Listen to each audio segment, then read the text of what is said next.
एक अतिशय धक्कादायक प्रकार समोर आलाय। कल्याण नजीकच्या बाबगाव परिसरामध्ये 13 वर्षाच्या अल्पवयीन मुलीचा मृतदेह आढळून आला होता। या मुलीवर लैंगिक अत्याचार करून तिची हत्या करण्यात आली असल्याची धक्कादायक माहिती समोर आली आहे। या घटनेमुळे कल्याणमध्ये एकच खळबळ उडाली आहे। दुकानामध्ये खाऊ आणण्यासाठी ही मुलगी गेली होती, तिचं अपहरण करण्यात आलं। त्यानंतर तिच्यावर लैंगिक अत्याचार करून तिची हत्या करण्यात आली। या प्रकरणी पोलिसांनी रिक्षा चालकाला अटक केली आहे। बातमी सविस्तर पाहूया। त्याआधी तुम्ही HPN मराठी न्यूज चॅनल पहिल्यांदाच पाहत असाल आणि अजूनही चॅनलला सबस्क्राइब केलं नसेल तर नक्की सबस्क्राइब करा, जेणेकरून आमचे अपडेट्स लवकरात लवकर तुमच्यापर्यंत पोहोचतील। कल्याण पूर्वेला असलेल्या चक्की नाका परिसरामध्ये राहणारी 13 वर्षाची मुलगी खाऊ आणण्यासाठी दुकानामध्ये गेली होती। बराच वेळ ती घरी न आल्यामुळे तिच्या कुटुंबियांनी शोध सुरू केला। 9 तासांपासून मुलगी घरी न आल्यामुळे घाबरलेल्या कुटुंबियांनी शेवटी कोळशेवाडी पोलीस ठाण्यात धाव घेत तक्रार दाखल केली। पोलिसांनी या प्रकरणी अपहरणाचा गुन्हा दाखल करत तपास सुरू केला, तर ही मुलगी दुसऱ्या दिवशी बाबगाव परिसरामध्ये मृत अवस्थेत आढळून आली। या मुलीचा गळा आवळून हत्या करण्यात आली होती। तिच्यासोबत लैंगिक अत्याचार झाल्याचा संशय पोलिसांनी व्यक्त केला होता।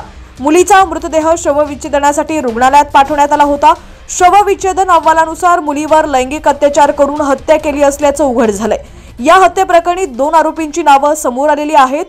पोलिसांनी एका रिक्षकाला ताब्यात घेतलंय, तर मुख्य आरोपी विशाल गवळी हा फरार आहे।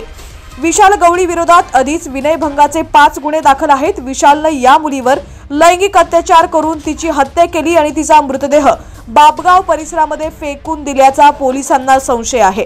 कोळशेवाडी पोलिसांनी विशाल गवळीच्या शोधात 6 पथकं तयार केलेली आहेत। या घटनेमुळे कल्याणमध्ये खळबळ उडाली आहे। मुलीच्या मृत्यूमुळे तिच्या कुटुंबियांना मोठा धक्का बसलाय।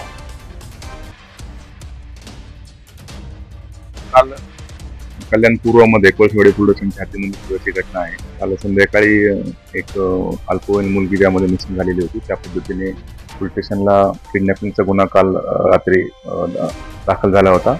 त्या सदर गुन्ह्याचा तपास करत असताना आज सकाळी ठाणे ग्रामीणच्या हद्दीमध्ये पळका पोलीस स्टेशनच्या हद्दीमध्ये बाबगाव या ठिकाणी त्या लहान मुलीचा मृतदेह मिळून आलेला आहे आणि त्या अनुषंगाने कोळशेवाडी पोलीस स्टेशनचा किडनॅपिंगचा गुन्हा दाखल होता। त्याच्यामध्ये सुद्धा मुलगा असाचे निष्पन्न झाले असल्याने सदरच्या मुलीच्या पोस्टमॉर्टम करण्याकरता सध्या बॉडी ही जेजे रुग्णालय या ठिकाणी पाठवण्यात आलेली आहे ठाणे ग्रामीण पोलिसांकडून। आणि सदरच्या गुन्ह्यामध्ये ठाणे ग्रामीण पोलिसांना आमचे रिपोर्ट प्राप्त झाले असल्याने सदरच्या गुन्ह्यामध्ये आम्ही वाढीव कलम 302 त्यामध्ये लावत आहोत आणि त्या पद्धतीने सदर गुन्ह्याचा CCTV फुटेज आणि इतर गोष्टीचा सगळा अभ्यास केला असता त्यामध्ये आतापर्यंत 2 आरोपी ज्यामध्ये निष्पन्न झालेले आहेत। त्यापैकी एका आरोपीला आम्ही ताब्यात घेतलेला आहे। दुसऱ्या आरोपीकरता आमची टीम मागावत आहे। लवकरच आम्ही त्या आरोपीला आम्ही अटक करत आहोत आणि सदरच्या दृष्टिकोनातून जे काही तपास आहे आमच्या पूर्ण 6 पथक या पूर्ण तपासाकरता त्याच्या पाठीमागे आहे आणि एक आरोपी आहे तो आम्ही आता लवकर अटक करत आहोत।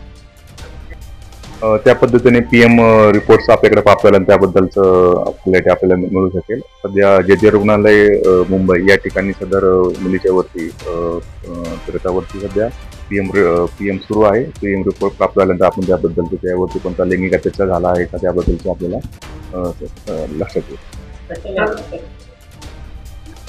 त्याच्यामध्ये 2 आरोपी आहेत। त्याच्यामध्ये एक आरोपी आहे ज्याचं नाव आहे विशाल गवळी, तो ज्याच्यामध्ये निष्पन्न होत आहे आणि त्याचबरोबर अजून एक आरोपी ज्यामध्ये निष्पन्न झाला आहे तो आरोपी आपल्या ताब्यामध्ये आहे आणि त्या विशाल गवळीच्या त्याकरता आमच्या 6 टीम सध्या विशाल गवळीला अटक करण्याकरता त्याच्या पाठीमागे।